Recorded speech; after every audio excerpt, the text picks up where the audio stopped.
Hey guys, you might have been watching my YouTube videos for a wee while now. I've mainly talked about different boats I've been buying and selling and the virtues and what I like about them and stuff. Today I thought I'm going to do something a bit different. I'm going to talk about buying a boat. Buying a boat is for some people not a big deal. Some people look at a catalogue and choose a boat. They want the brown one and then they buy it and it arrives the next day and they get on with it. And other people, it's the complete opposite end of that, and it's one of the biggest decisions that you make in your life. It's as big as choosing a spouse perhaps, or a lover. And I think actually that's the reality for most people. I mean, boating is so much about fantasy, but it's also about reality. And so I'm going to talk a little bit today in this initial thing about some of the different facets of buying a boat and the boats themselves. And then after that I thought I'd make a more pointed few videos about the particulars, construction, size, all those sorts of things. But yeah, so let's crank into it. And I hope this is helpful. First I'd like to talk about size. This is one of the first questions you ask yourself when you buy a boat. What size boat do I want? Well, I think part of this question is to ask yourself, what do you want the boat for? And where do you want it for? Are you going to be sailing or motoring on the lake? Is it outside your house? Is it the ocean? Are you going to sail to Hawaii or France? Do you want a trailer boat? I think a good thing to do with this is look in your area and go down. If it's a boat ramp and if it's power boats, go down and spend an hour and look at what people are using in your area. It's a really good clue. Boaties in general are quite smart, and if you find that you go down to your local boat ramp and every 5 or 6 people have all got 13-foot aluminium tinnies, there might be a good reason for that, and ask yourself why. And also bear in mind that if you do go with the trend in your area, your first boat generally is a transition thing. You can put all the thought into the world you want and read all the books you want, but when you actually go there and do the thing, you learn so much, and you find that your second boat is actually more important because you've had the first boat, so and you've learned all the things you like and don't like, and so your menu as it wants, or your requirements become more concise. So look in your area. Where are you? Are you in Cook Strait in Wellington, and do you need a big keel boat because it's a howling gale out there every other day, and if you don't have that you can't go?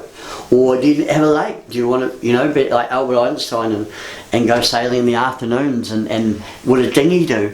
I think size is really important. It's the first consideration, and I think my preference is to go smaller. I think there's a rule with boats that the smaller the boat is, the more often you'll use it, and I know from my own personal experience that runs true. Other things that come into size is an outboard versus inboard. Inboards are great, but with smaller boats they tend to be a little bit harder to keep running. A little bit often haven't had the people have been on a budget, so they haven't had to put the time and the effort into keeping them up to the nines, and that has an impact. And sometimes you can be the person who gets the boat after the boat has been neglected for 20 years, and all of a sudden it's a big problem. Outboards are great. On sailboats, I find, my personal experience, up to 22 foot outboard's awesome. After that it becomes a little bit tricky with traction and power to weight ratios and all that, and I find that 26 foot boats which I've had with outboards are a little bit not desirable unless you've got a well, and that's a whole other subject. A well is a really fantastic thing, but I won't talk too much about size more than that. It's a subsequent thing though, I think it's really important to mention, is budget. Where are you going to keep it? can you afford to keep it? And maybe this is, you know, like when you're looking at a boat, ask yourself, can you afford it comfortably? Do your family support you to buy it? If they don't, and if you can't afford it, it's going to be a pain. Even if you can scrape the money to get it to buy the thing initially, you might find that you're disappointed and not able to run it, and that's really sad. I mean, a lot of boats are bought and they're not able to run. Bear in mind, budget, you can be creative. You know, boating's like anything in life. It can cost $1 million, or it can cost nothing if you're a bit creative. If you have a trailer boat and you live by a lake, why does it need to cost money? You buy the boat, you scrub it up yourself, you put a bit of petrol on the outboard. I mean, that doesn't need to be expensive. Or a keeler, you know, like where do you live? You know, like I really like swing moorings, so I think they're terrific. I actually have a problem with marinas. I don't have good depth perception in one eye, and I find that berthing a boat in a marina is actually really, really difficult. So I quite like swing moorings, and that suits me with keelboats. Now, construction, I won't spend too long on this because I think this is a whole other subject, but if you're looking at sailboats, generally most of the sailboats in New Zealand and America and England that were really, when production was really big, most of them are fiberglass. Fiberglass is, construction, I think, you actually come into a neglect question, because really what kills most boats is neglect. It's not the crashing waves or big days on the sea. It's sitting on moorings for a year, forgotten. That's what kills most boats, or power boats, and neglect. So construction is an important part of this, and you have to ask yourself how much time you have.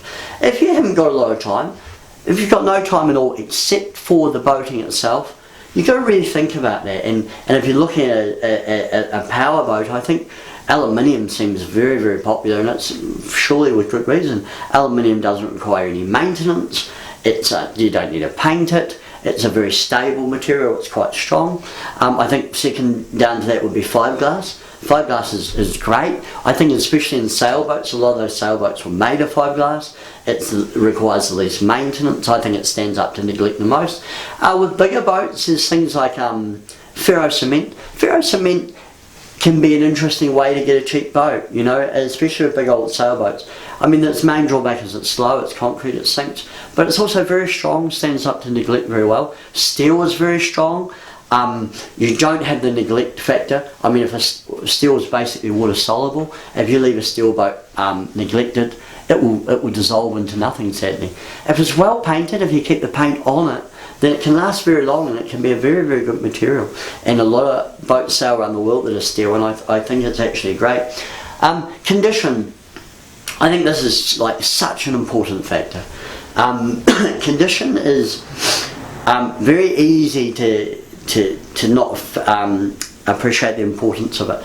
You know, buy a boat that you can make,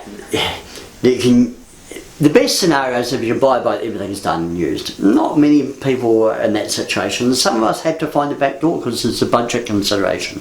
You can't buy a boat that's got everything done, that's 5 years old. You know? Only a few people can do that. They're probably not going to be the people who are watching this video. If they are, that's great. And it makes me think I need to talk about monohulls versus multi-hulls, so I'll come back to that in a minute. But condition's important. You know, is it usable?